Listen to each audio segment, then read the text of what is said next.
Good evening. आज जो हमारा विषय है वो इंग्लिश में सेंटेंस। इंग्लिश में सेंटेंस कितने प्रकार के होते हैं उस पर हम चर्चा करेंगे।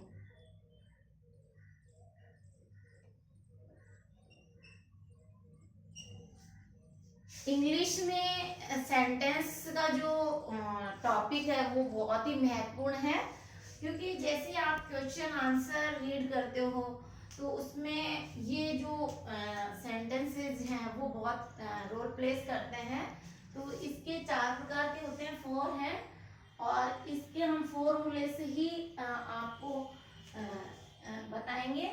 पहला होता है हमारा फर्स्ट नंबर का असर्टिव सेंटेंस या अफर्मेटिव।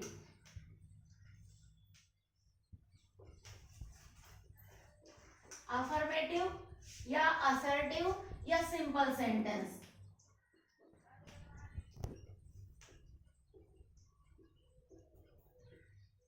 इसको हिंदी में बोलते हैं साधारण वाक्य।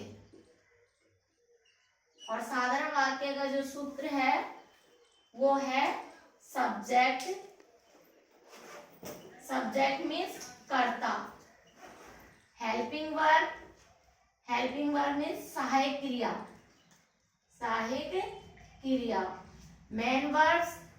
मेन वर्ब मीन्स मुख्य क्रिया। मेन वर्ब मीन्स मुख्य क्रिया। अब आपको ये ध्यान रखना है कि जो हमारी हेल्पिंग वर्ब है वो हमें टेंस के बारे में बताते हैं कि हमारा टेंस की जो पहचान है वो हेल्पिंग वर्ब से ही की जाती है। Verb main verb as a Hindi में वर्ब सोना, खाना, पीना, उठना, बैठना, ये सब मेन वर्ब की फॉर्म में आएगी, प्लस ऑब्जेक्ट। ऑब्जेक्ट मीन्स कर्म।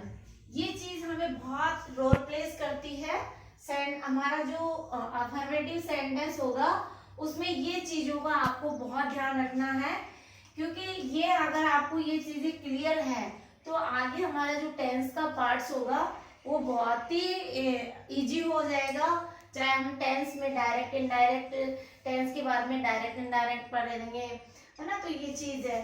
दूसरा हमारा सेंटेंस है नेगेटिव।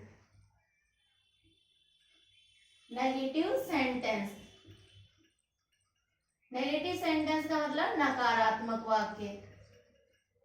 और नकारात्मक वाक्य का फॉर्मूला है, आप ऐसे ध्यान रखिए, फर्स्ट नंबर पे सब्जेक्ट, सेकंड नंबर पे हेल्पिंग वर्ब जिसे हम सहायक क्रिया बोलते हैं, और सब्जेक्ट का मीन्स कर्ता होता है, थर्ड नंबर पे नोट्स, ये सेकंड नंबर पे हेल्पिंग वर्ब, और थर्ड नंबर पे इस चीज का ध्यान रखें, थर्ड नंबर पे हमारा नोट आएगा plus main verb. Main verb according tense, जैसा टेंस होगा उसके हिसाब से अपनी मेन वर्ब आएगी, प्लस ऑब्जेक्ट। अब ये चीज तो आपको क्लियर हो गई। सब्जेक्ट मीन्स कर्ता, हेल्पिंग वर्ब सहायक क्रिया, नॉट नकारात्मक, मेन वर्ब मुख्य क्रिया, और ऑब्जेक्ट मीन्स कर्म। तो ये हमारा यहाँ 5 स्टेप हो गई। अफर्मेटिव में हमारे 4 ही चीजें थी, subject, helping verb, main verb, object. हमारे जो नेगेटिव सेंटेंस है उसमें हमारी एक चीज और बढ़ी, नॉट।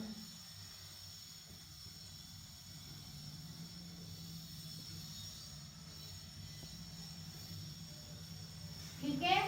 थर्ड नंबर का है हमारा interrogative. Interrogative sentence. Interrogative sentence का मीन्स है प्रश्नवाचक वाक्य। प्रश्नवाचक वाक्य। और ये प्रश्नवाचक वाक्य कितने प्रकार के होते हैं? जैसे ये 2 प्रकार के होते हैं। तो ये हमारे ये रोल प्लेस करते हैं जब आप टेक्स्ट बुक पढ़ेंगे, कॉम्प्रिहेंसिव पढ़ेंगे। कॉम्पिटिटिव में जब कॉम्प्रिहेंसिव और मोस्टली पूछे जाते हैं जिसको हम गद्यांश बोलते हैं, और उसमें से उस गद्यांश में से अनरीड होता है, हमें पढ़ा अपठित हिंदी में बोलते हैं, अपठित पेसेज आते हैं, गद्यांश आते हैं, और उसी में से पढ़कर उन क्वेश्चन का आंसर देना होता है। तो ये 2 प्रकार के होते हैं। एक तो हेल्पिंग वर्ब से शुरू होने वाले आप यहाँ नंबर डालते रहे, नंबरिंग कर ले, और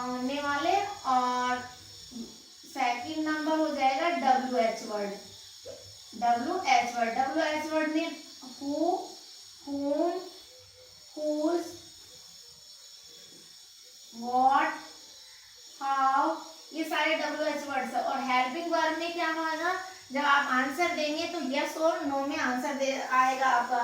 फिर डू यू रीड, क्या आप पढ़ते हैं, तो इसमें यस आई रीड, मैं पढ़ता हूँ। तो ये चीजें आपको फॉलो करनी पड़ेगी। डू हेल्पिंग वर्ब से जो शुरू होता है उसमें यस और नो का जवाब होता है। तो ये हेल्पिंग वर्ब क्या है, डू, डज, जितनी भी टेंस की फॉर्म्स आएगी वो हेल्पिंग वर्ब होएगी। Do, does, did, was, were, I, इसमें is, are, am, ये सारी हेल्पिंग वर्ब है से शुरू होने वाले वाक्य होंगे वो यस और नो में जाए। तो आप नोट करके लिख लें, जो हेल्पिंग वर्ब से शुरू होने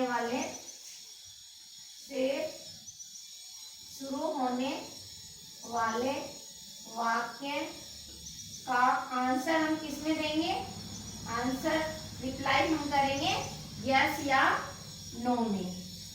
ओके, और फोर्थ है, इसका फॉर्मूला भी लिख लीजिए इंटरोगेटिव का, helping verb plus subject plus main verb plus object plus question mark. Question mark जरूर होगा।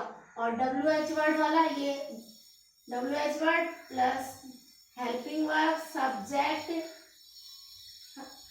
और सब्जेक्ट के साथ मेन वर्ब प्लस ऑब्जेक्ट। अब ये अकॉर्डिंग प्रोनाउंसिएशन के अकॉर्डिंग क्वेश्चन होंगे। तो WH वर्ड प्लस सब्जेक्ट